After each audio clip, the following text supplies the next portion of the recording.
Fortnite Season 4 storyline brought us an omniversal collector called Kado Thorns. Among his collection there are some extremely important items, but most importantly, the one which this video is all about. A glyph with something related to the history of the loopers on it. So let's grab our microscopes and analyze every single inch and detail and just pixels, all of it on this thing. In the middle, worship the 5 realities gods, oh my god. And prepare to take revenge on Kado for chopping up Midas's hand by chopping up Kado's. Then figure out all the super important secrets of this glyph right into this.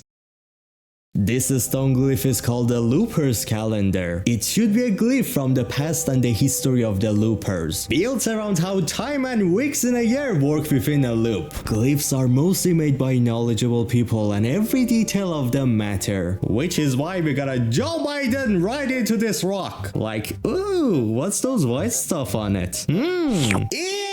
It's cool! So, the Looper's Calendar glyph. Let's begin with the inner circle, which shows off some loopers within it. Then also a central circle with a crown within it. While the most interesting part here to me is those 3 circles with dots in the middle of them. 3 has been an extremely important sign recently, with a triangle logo being all over the place. Kado having exactly 3 hotels, exactly 3 boner towers in season 2. These 3 should all be connected right into the triarchy. Triarchy of one being darkness, the other light, and the last one being either a spirit or in between darkness and light or something like that. One of the triarchy confirmed to be Nox, Triarch of Darkness, who since his darkness man serves alongside the last reality. But the other 2 should not be last reality. One of those other 2 being Aurora, someone which Nox actually is scared of. Aurora either being Triarch of Light or the other one. Whatever she's meant to be, we will figure out either this season or in the next season. Regarding the final and third Triarch, we have no information at all on who that one is. But now, what about those 5 circles with logos in them? Those circles have the exact same logos we seen on the stones within chapter 3. Stones which each was shown related to one of the 7 members. The only 2 logos that are missing are 2 members of the 7, the sisters. This stone and circles could be related to the 7 and how each circle maybe represents a day in a week of a Fortnite loop. Weeks and days, because legit it's called a Looper Calendar. So a total of 5 days named around 5 members of the 7. While at that moment when this stone was created, maybe the sisters were not yet part of the 7, being the reason why they are not here. But now that the sisters have joined the 7, making them, well, the 7. In real life there are exactly 7 days in a week, so Fortnite character might have changed it to 7 days as well when the sisters joined in. Each day named after a 7 member, which it would be definitely possible and really cool. Imagine if we like learn what the names of the weeks and days are in Fortnite. I would use those instead of real life names. Give me a pick, that's cool actually. But wait, it could also be something else. What are days of a week in real life named after? They are named after planets nearest to Earth, or even Monday named after the moon. Moons which are the cause of eclipses happening most of the time, and Fortnite is showing off a moon a lot this season. What if these logos are for each of the realities that 5 of the 7 come from? As I said, in real life, days of a week are named after planets nearest to us, or one from our moon. But there are not really that many planets in Reality Zero. It is meant to be an extremely lonely place, and Fortnite is not really planet-based, it's more realities-based story. So in real life, the biggest and coolest things to us were like the planets, which in Fortnite the coolest thing to them is different, it's realities. Therefore, what if, since in our past we went crazy about planets and everything, naming our days in a week after the planets, the loopers here also went crazy once learning about the different realities and everything, so they named their days based on the main 5 realities. realities. 5, which is each a reality 5 of the 7 are from. Then those 5 realities being the 5 realities itself. Because again, what is the stone called? The Loopers calendar. Not the 7 calendar. It is focused on the Loopers, not the 7. While based on the things I've explained to you guys in the past, where did the Loopers come from before the Imagine Order took over the island and all of that? They all were only from the 5 realities. This loop was made to take people from 5 realities and make them keep looping on the island until they become perfect. Once they do become perfect, them being given a crown and freed from the loop. How to know you're perfect is by getting a victory royale in the loop, being the last person alive in the final circle.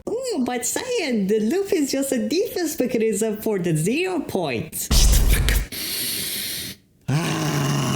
There we go, now I feel much better. Oh yeah, a defense mechanism! Why would a defense mechanism set you free from the loop once you get a victory royale? Wouldn't that make you the scariest person in the loop, an actual danger to the 0 point? And then it would just free you that you still keep staying on the island like that? Where exactly the 0 point is located at? So you're now legit freed from the loop and can mess around with the 0 point and island and all of that. Oh yeah, let me think, where exactly have I seen a defense mechanism like that? Nowhere! Because that's just dumb as hell! The loop is not a defense. It was built by everything and nothing for to take people from the 5 realities and evolve them. The bubble around the island is the main protector. And we in chapter 4 see how without the bubble, the loop still functions normally, so it has nothing to do with the loop. That bubble is not the loop. It should be a protection shield and an energy not allowing darkness to pass through it. The bubble is a defense against the last reality, which is exactly why the Herald was sent to destroy the map, to get rid of this bubble. That is exactly why last season Optimus Prime said the energy that used to protect us is now gone. What is gone? The bubble is gone. So yeah, each circle makes the most sense to be from one of the 5 realities, and one of the 7 per circle being from one of these realities, maybe. Which that could also show why the sisters are not here and only 5 of the 7. Because the sisters were born on the island and evolved right on here, technically making the island be their home. Therefore keeping it to only 5 members of the 7 actually being born in 5 different realities. Talking about that, who was the vault in season 8 controlled by? Singularity. The same vault that also exactly had 5 keys on it and looked extremely similar to the design of this calendar. But there were no 7 members in that season. Instead we had chunks of all 5 realities, all unlocking the keys, causing the vault to open. Then if it is actually showing off the vault and 5 of the 7 are connected to each of the keys, with a crown in the middle, that crown very well is showing what's within the vault. And that also being Singularity and the 0 point. Going again through what I have been saying, Singularity was never one of the 7. She instead is who the 7 follow. 5 circles with the 7 logos on them, looking like the vault. Then middle having a crown. That crown is Singularity. She is the She Foundation brought up in season 8 chapter 2, and the one who the 7 follow and fight for. Read what Foundation's description says. His mission is everything with capital E. Capital in the beginning showing how it's a name for someone. You guys need to take the blindfolds off and take this seriously. But bringing up Singularity, if she's the one who the 7 follow, then what's going on with her? What exactly is she doing? This video on your screen fully explains that with much detail. Click on it and make sure to watch, it is extremely important.